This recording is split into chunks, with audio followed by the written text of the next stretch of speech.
City, woo! Strick City, all over the world. Strick City, man, we live. Yo, Strick City on the ride.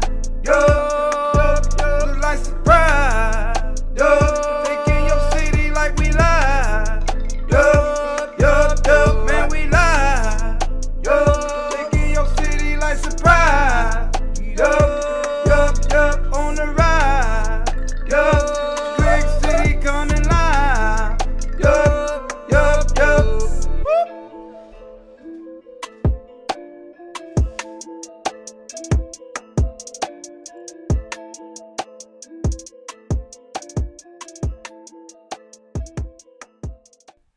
Yes, we are live.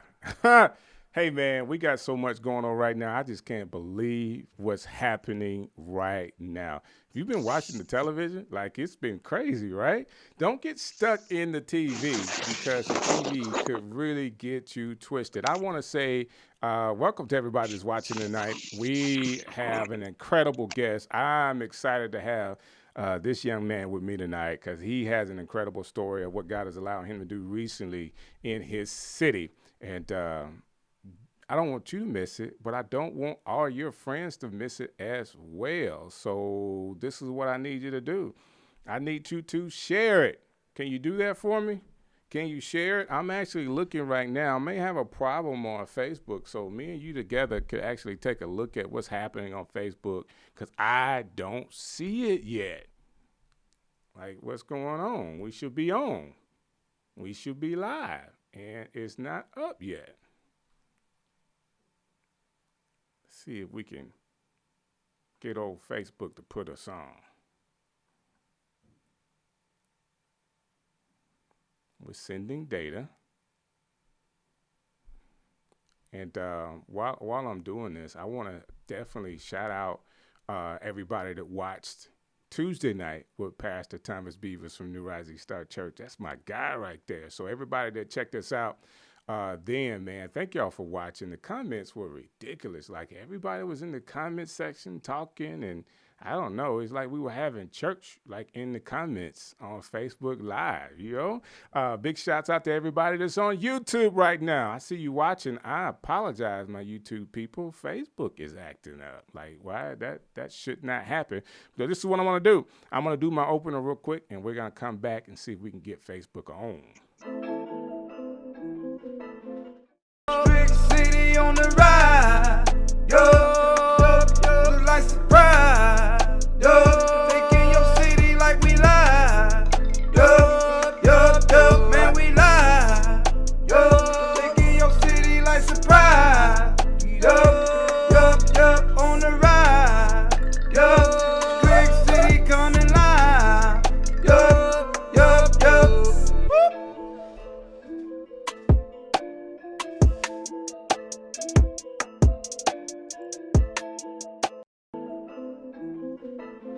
We live?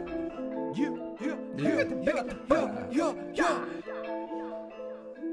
Strick City, woo! Strick City, all over the world. Strick City, man, we live. Yo, Strick City on the ride. Yo, look like surprise. Yo, taking your city like we live. Yo, man, we live. Yo, taking your city like surprise. Yo, on the ride. Yo, Strick City coming live. Yo. We live?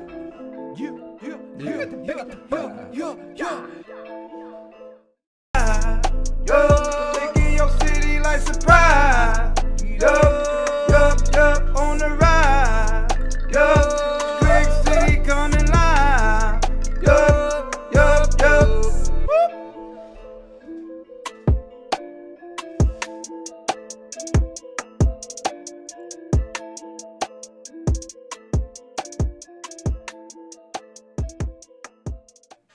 You know what? I'm so much smarter than YouTube and the technology. You know why I'm smarter than YouTube and the technology and Facebook? That's what I'm struggling to get on right now because I'm going to do the show. I'm going to wrap the show up, and then I'm going to download it to Facebook, and everybody can watch it later. That being said, for everybody that's watching through Periscope and Twitter, guess what? What's up? Everybody that's watching on YouTube right now, man, thank y'all for being subscribers to the channel like that and watching. And so if you haven't subscribed, I'm saying thank you because I know you're going to. So I need you to do that. That being said, I want to hold my guest up because we can record this and put it up on Facebook later.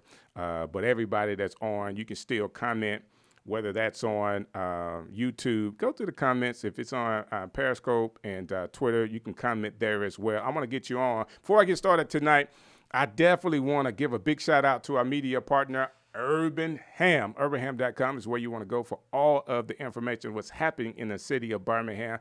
I need you to stay in the know, and that's one way you could do it, okay? And also for all of my job seekers. Now, this is really cool. So this is the second chance of Jefferson County hiring fair. I think I said that right the second time. November 9th through the 10th, 9 a.m. to 12 p.m. Guess what? They're hiring for all types of jobs. So I want to go through some of the stuff that I've already seen that I know they're going to be hiring for. So Vestavia Hill Country Club, there's a couple of staffing companies. There's a cleaning company, Crown's Kitchen and Catering, the Plug Digital Network. There's Buffalo Rock Company, ATC, Healthcare is hiring along with it. These are all companies, End Time Staffing. These are all companies that are going to be a part of this second chance Jefferson County Hiring Fair, November 9th through the 10th. Now, I have the website you want to go to. That's 2020 Second Chance. So schiringfair.eventbrite.com. I need you to go to this site and register. They only have so many seats or so many applicants available, but there's a lot of space right now. So if you are someone that's looking for a job, this is actually put on by District Attorney Danny Carr in the city of Birmingham, and it has a list of people that are actually supporting this. And I'm a big supporter of Workfaith Birmingham, and they're one of the groups that's supporting this. So you don't want to miss an opportunity to actually get on at this job fair. Again, it's limited seats. Go to the website, 2020 schiringfair.eventbrite.com. Hey, man, I'm only trying to help. So if you're someone that's looking for a job or you're looking for a second chance, so if you had an issue in life and some things come up and you need to get to work, they have several companies that'll help you get to work if you want a job, all right? That being said, I've already told you to share this, subscribe. The whole nine is there. I want to get into my guest today. So I have a friend of mine named Keena Allen, and I was talking about, hey, I'm looking for people to be on the show. So if you're one of those folks that think you have or know someone that's very interesting that will enjoy being interviewed by me, like everybody needs to know what they're doing, guess what? Send them to me. Well, she told me about this young man who was actually the first African-American mayor of the city of Irondale. You know where Irondale sits in the middle of Birmingham, kind of on the east side of town. So you have Birmingham, Irondale, and then it leads to Leeds and Trussville. But Irondale is a nice plot of land over there. Like it's the other side of Birmingham. So you got Birmingham, you got Mountain Brook surrounding Irondale. I mean, it's a pretty nice spot. You know what I'm saying?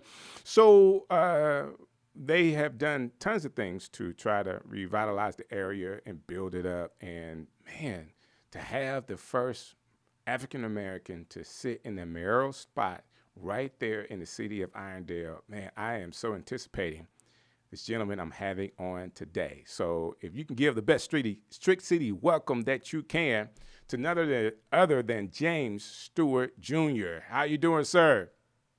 I'm doing fine. How are you doing tonight?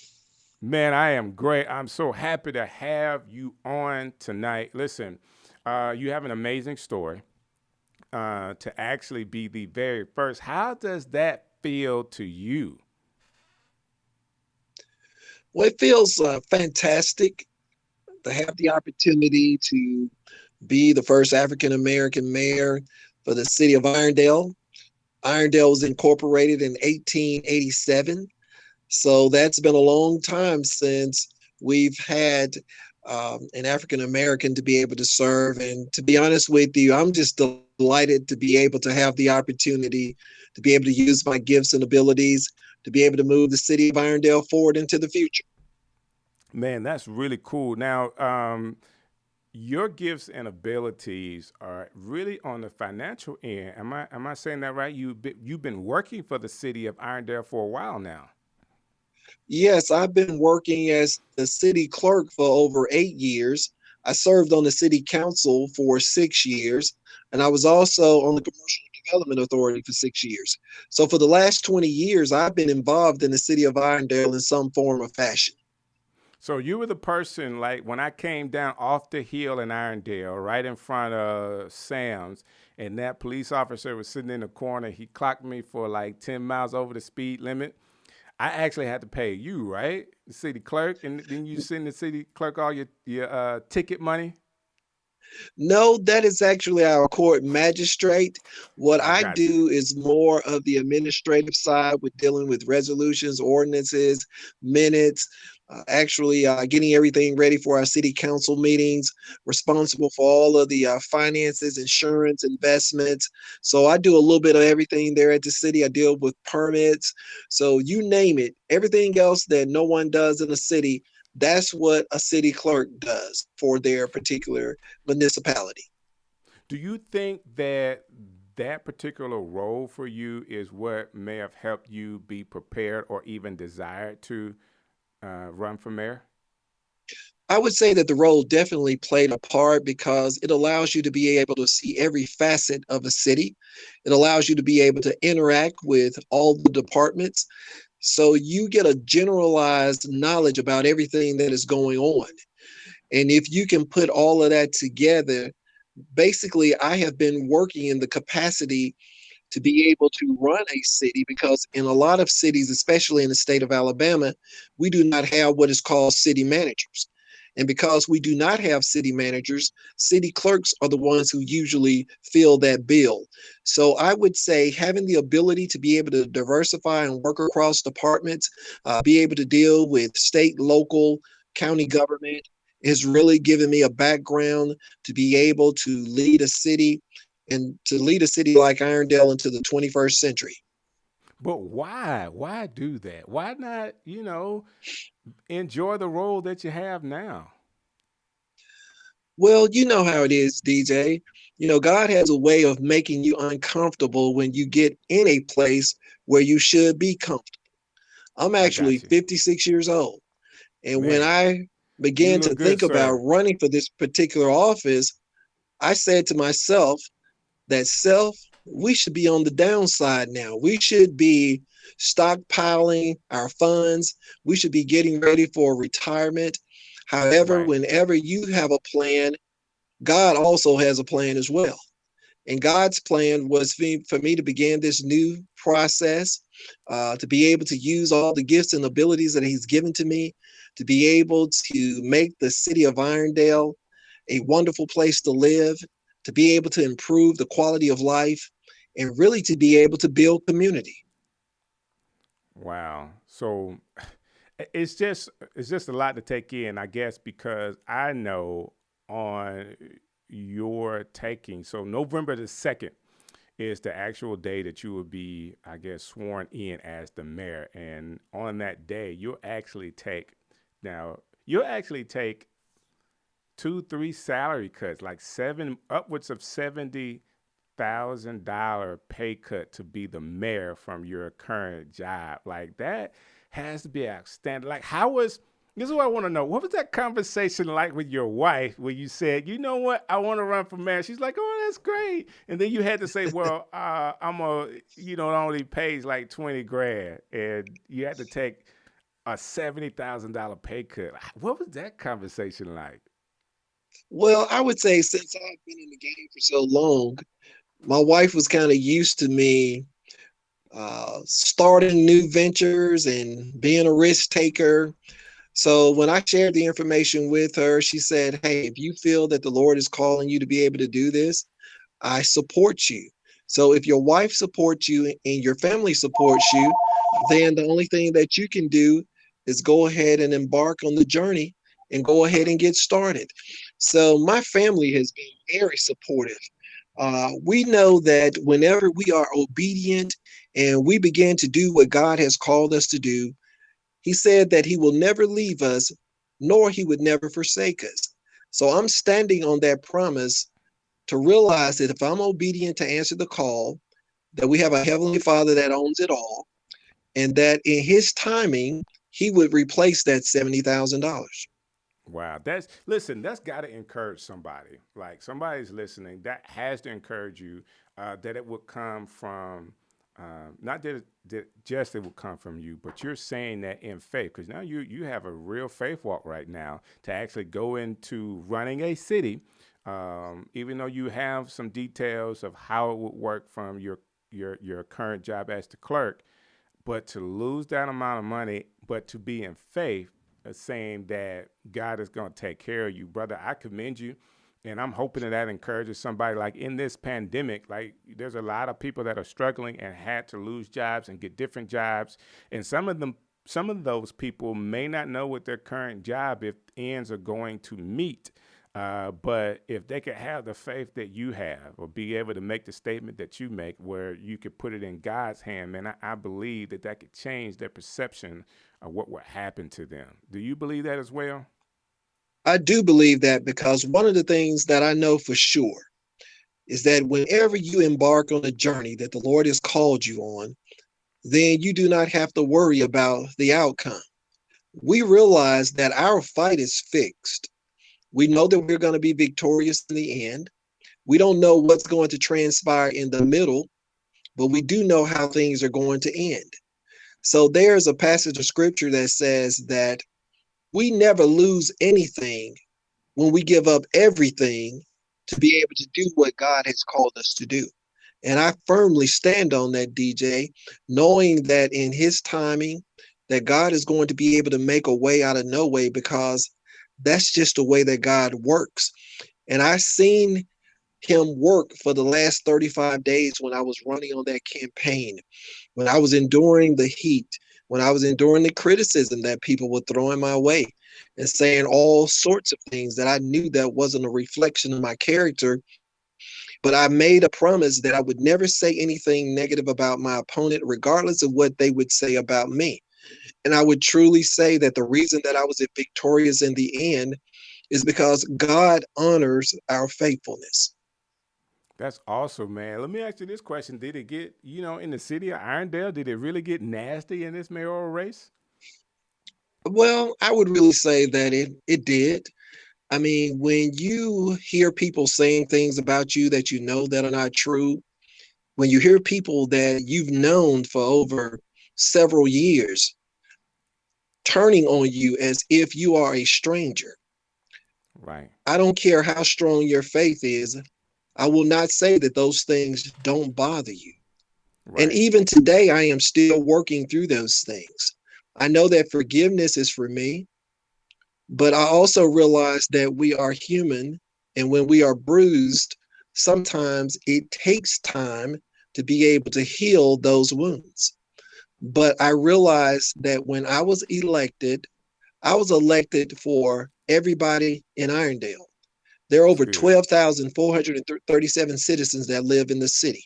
So regardless if you voted for me or if you didn't vote for me, if you criticized me or if you didn't criticize me, I am still your mayor. So when I go into office November the 2nd, I'm going to take that mentality with me that regardless of what happened during the campaign trail, you have to be able to leave that on the campaign trail. Right. Now there's a new day. And because we have a new day with a new opportunity, we're going to move forward. We're going to press forward. And everybody that wants to move in that direction, I truly hope that they will go with us. So you're talking the whole election cycle for you guys was 35 days, right? Well, it Or really that's the wasn't time frame. 35 days. Because I worked at the city, I could not enter the election until the last day, which was July the 20th. So I Okay. became a candidate in July the 20th, and the election was August the 25th. So Gotcha. I had almost 36 days to be able to prove myself during that time. So yes, I would say that it was 35 to 36 days. It was 35 to 36 days that I will never forget. I mean, there were Wow. good times. There were wonderful moments that took place. I got a chance to be able to meet some great people. I had an opportunity to be able to pray with people, to be able to hear their pain, to see how they wanted the city of Irondale to be better, and to be hopeful that because of the diversity that we have in the community and the support that came from Black, white, young, old, you name it, we had it as a part of our campaign team. Then I was Wow. very excited to know that at the end of the day that we were going to be victorious. So, what was it like having to go into City Hall and like around people that you've been working with for a while? They know you. They may not have known of your aspirations, but now even the current mayor, like you guys will have to have worked very close with each other, and now you are a candidate that's opposite of him. Like, what was that like for you? Well, it was very, I guess you could say it was a very odd and a very strange situation. In most municipalities, you never find the city clerk actually running against the mayor. The city Right, clerk and the mayor is usually a team. They're usually working together to be able to move the city forward. However, right. in our case, it was totally different. And because Wow. that relationship was not there, it made it very easy for me to be able to jump in the race and decide to be able to run for the mayor of the city of Irondale. I got it. So now you've ran. Uh, November 2nd, you're going to be sworn in as the mayor. Your and I'm taking this question out from what the presidents do. They say, "Hey, this is my plan for the first 100 days." You have an idea for the first 100 days or some of the things or a hot button that you're going to be working on for the people of Irondale? I sure do, DJ. When I ran for office, I actually created a platform that was built around 5 E's, and it was actually called the E Plan. And on day one, my plan is to begin to implement the plan. The first E is education. I believe that for a community to be able to thrive, you have to have a fantastic educational system. The That's true. schools in Irondale are Jefferson County. But when individuals are getting ready to move into in the community, they don't think about those as being county schools. They think of them about being Irondale schools. So I am going to work closely with the principals in all four schools to be able to determine their needs and to see how we can plug in the gap and be able to work with them strategically, to be able to provide in-kind services, to be able to provide financing, to be able to fund the gap, especially with COVID-19 and some of their fees have been cut because they didn't have an opportunity to be able to collect them at the beginning of the school year. And we Wow. also want to be able to support them. Irondale is a strange creature. We have about 13 or 14 different zip codes that attend the Irondale City School System or the Jefferson County Community School System. And what we are working on is how can we build community between all of those different zip codes. About half of the kids come from Irondale, the other half come from around unincorporated Jefferson County. So we're working to develop a plan to be able to see how we can be able to engage those parents to be a part of the school system and also involved in the city of Irondale. The second E was the environment. We believe that the city of Irondale should be aesthetically pleasing. When you come into the city of Irondale, you should know that you've entered the city. So we're working on refreshing our gateways, our greenways, our green space. We want to make sure that we provide roads that our citizens can drive on. We also want to make sure that the storm drain issues have been taken care of and also that we have sidewalks to be able to provide our young families with the walkability that a lot of them desire to have. The third E is economic development. A community cannot thrive unless it has funds to be able to provide the services to their citizens. We're going to develop an economic development plan that is combined with commercial development as well as industrial development. And as we work on those two components, our goal is to be able to increase the revenue that comes into the city. And as we increase the revenue that comes in the city, it allows us to be able to provide the services to our citizens that will improve the quality of life. We also want to make sure that we have what is called ecotourism. The city of Irondale is blessed to be able to have the Cahaba River on one side, Ruffner Mountain on the other. We have Shades Creek Parkway that cuts through the middle of the heart of the city. And we also have the Flora Johnston Nature Park. We want to be able to use those natural assets that we have here in the city. And also, there's not a Saturday that goes by that I don't see someone driving their bike through the city. So Irondale wants to become a city where you can bike, hike, and canoe. We want to be able to use these natural assets that we have to be an attraction, to be able to bring people into the community. Hopefully, they will see all of the opportunities and the retail that we have here. They will spend money. And as they spend money, it would help the city to flourish.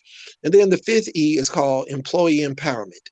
The greatest asset for any community is their employees. Because if you don't have employees, then you don't have anyone to be able to serve the community. So we want to make sure that we provide them with a livable wage.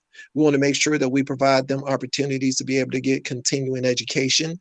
And we also want to be able to create a culture where they can thrive by using their skills and abilities to be able to move the city of Irondale forward. So for the first 100 days, I want to be able to implement the E-Plan. I want to make sure that we focus on education, the economy, ecotourism, education, and employee empowerment. And I believe that if we do those things, then Irondale will be one of the greatest municipalities in the world. Man, I love it. I absolutely love it. It's nothing like having the opportunity to hear someone voice a plan that their actual plan that they have to move a city forward. That being said, Irondale has had, from an economic standpoint and economic development standpoint, a lot of opportunities over the years. I mean, you've been there from losing contract with some of the hospitals, big deals that have kind of fell through. How, from an economic development standpoint, do you feel like you'll be able to help bring some type of additional industry into Irondale for jobs? Well, what we're going to do that we haven't done in the past, we want to hit some singles more than continuing to trying to hit home runs. Okay. So often when you are just focusing on bringing in big box, or if you're going to just focus on retail, then you do not have a comprehensive economic plan in place. So what we're going to do different, DJ, with this administration, we're going to be able to focus on workforce development. We're going to work on how can we retain the existing businesses that we have in the community. Gotcha. 81% of new jobs are usually created by the businesses that are already in the community. So we have to make sure that we're nurturing the businesses that we already have in the city of Irondale. Motion Industries, which is $1 billion industry that is in Irondale, has over 700 employees. And we want to make sure that we can take that asset and to see how we can actually multiply it. Irondale also is one of the few cities that can truly say that if you're getting ready to buy a luxury automobile, you can purchase almost any luxury automobile in the city of Irondale. We have an auto mall that has all of the luxury brands, almost from BMW to Lexus to Audi to Range Rover. We have a Maserati dealership across the street from those companies there. And then we have the famous Mercedes-Benz, the Nick Saban Mercedes-Benz there in Irondale. So what we're going to do is take the natural assets that we have to see how we can take them and capitalize on them, how we can be able to grow them, nurture them. And if we can do that, we'll be able to spin off into existing businesses, and we can create an environment where everyone can thrive, and the business will benefit from it, and the city will also see the growth as well. Hey, brother, that's a great point that you made. I never thought about the luxury car dealerships that are located in Irondale. Sometimes I guess we forget this portion of 459 right there is in the city of Irondale. Man, that's really cool. Cool statement to make. A drawing card, for the city. What about if you have someone that are looking for homes in the city of Irondale? I know there's some new construction is going on in Irondale. What's the benefit for moving to the city of Irondale? Well, one of the benefits of moving to the city of Irondale, it's a benefit for the buyer. It's not much of a benefit for the city, DJ, even though, I still appreciate the funds that we receive from the property tax from the houses that's in the city of Irondale. But what I would say, Irondale has a lot of new construction. We have homes that range from anywhere from $200,000 to over $800,000. But the one advantage that we have is that our property tax are extremely low. So we Gotcha. realize nobody likes to pay taxes. And if you hate to pay a large property tax bill every October through December, I would say that Irondale is the place to live. So that's one of the things that attract people to Irondale is the low property tax that they have to pay if they construct a new home in the city. That's enough right there, to be honest with you. My goodness, I pay a lot of property taxes. I don't want to. But that's a Nobody calling card. does, trust me. But at the end of the day, you guys still have to do what you can when it comes to as a city. That revenue does help the city. Now, if I'm right in saying this, the city's budget is somewhere around about $25 million a year. You've been doing your homework. Man, I Our read one general article fund. like half the way. Okay, well, yes, our general fund budget is around $20 million.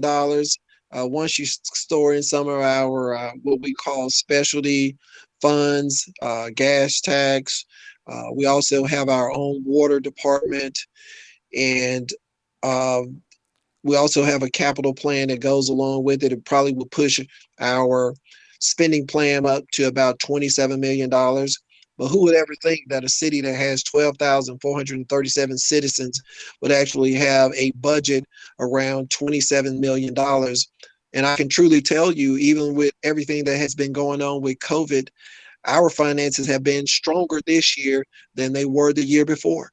Wow, that's an accomplishment. That is a real accomplishment. I want to be sure that I've gotten all the way through this with you in Irondale. I like the city of Irondale. I don't like the fact that the last ticket that I got came from the city of Irondale, but I was speeding down that hill coming in front of Sam's, and he got me like, what else can you do but pay the ticket? And I did.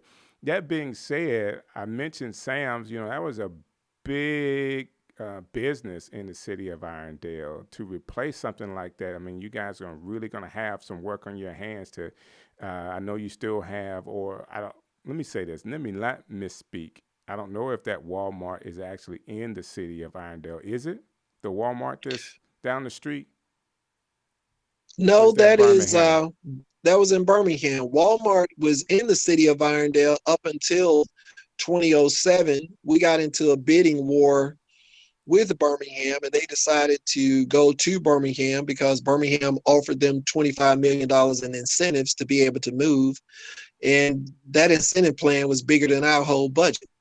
So Wow. in 2007, Walmart moved to Birmingham. In 2018, Sam's decided to close their doors because they were no longer producing sales the way that they wanted to see them from the corporate level. However, we've had a auto body shop to be able to move in it. It's called Classic Cars. It's owned by Jeff Baggett. It's one of the largest auto body shops in the country. I got went you. in there about a month ago. It's so clean that you could actually eat off the floor. So who would ever think that you could go into a body shop and to be able to eat off the floor? But he's authorized to be able to work on Mercedes and Teslas. So it's a very unique blend there of luxury automobiles that he worked on. But also we enacted a occupational license fee in 2018. So we lost about 1.5 million when the Sam's laws left, but then we enacted the occupational license fee, which generated $3.5 million in revenue. So we are doing much better with the occupational license fee versus Sam's being in the community, providing us sales as well as paying a fee for their business license. So would that occupational license fee, would that be a deterrent for businesses coming on, like an extra fee that they have to pay? Well, it's not an extra fee that the business pay. It's an extra fee that comes out of the pockets of the employees who worked for the business. When Oh, I campaigned in 2020, one of the things that I plan on implementing is reducing that tax or reducing that fee from 1% to 0.5%. So at least it would put half of the money back into the people's pocket. And the goal eventually is to be able to wean ourselves off of the occupational license fee. Therefore, if we can find other revenue to be able to replace it, it will allow us to be able to eventually to eradicate or eliminate that fee. that's what I'm talking about, Mr. Stewart. I got to tell you, I'm happy for you. Um, I know your hands are going to be full trying to run this city. It is a big job running any type of business, but a city has, not only do you have the operational things that you have to do, but you also have to consider the people in that city and get businesses. Brother, um, I applaud your willingness to go into civic work as the mayor. Not that you wasn't doing that as the clerk as far as your civic duty, but in this case, brother, with that pay cut, man, you are like giving your time away. So I pray that everything works with your e-plan, that it works out, that the first 100 days you're able to implement it and make a difference in the city. And that the people in the city will get behind you, because that's really the only way that it works, that people are united in that city to make a different type of Irondale. And man, like I said earlier, it's a beautiful city, and you really got your work cut out for you. Well, you're absolutely correct, DJ. But also, well, we got your listening audience out there. If anybody's concerned about me being able to take a pay cut, you can email me or either text me with some job opportunities. That is cool, brother. I'm sure you've people have already tried to reach out to you to help in some kind of way at the city of Irondale. I will put you like this. Now, I've heard of these things happening, and usually it happens with someone that's on like the city council.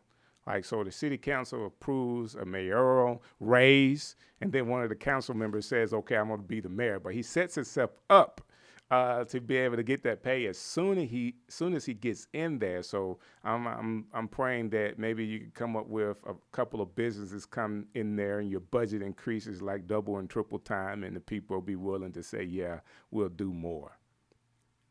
Well, I truly believe that if you do the work, if things in the city prosper, Jeremiah 29:7 says, seek the welfare of the city where I sent you. Pray on its behalf. For as the city prosper, you will prosper as well. Therefore, I believe that if I put the city of Irondale first, and that as the city prospers, then I will have opportunities to be able to make up whatever the gap that I've given up to be able to run for this position. Man, that's awesome, man. Well said. Well said. And thank you so very much for your time today, man. I don't take it lightly that people come to the show and kind of hang out with me and tell their stories. So thank you for doing that.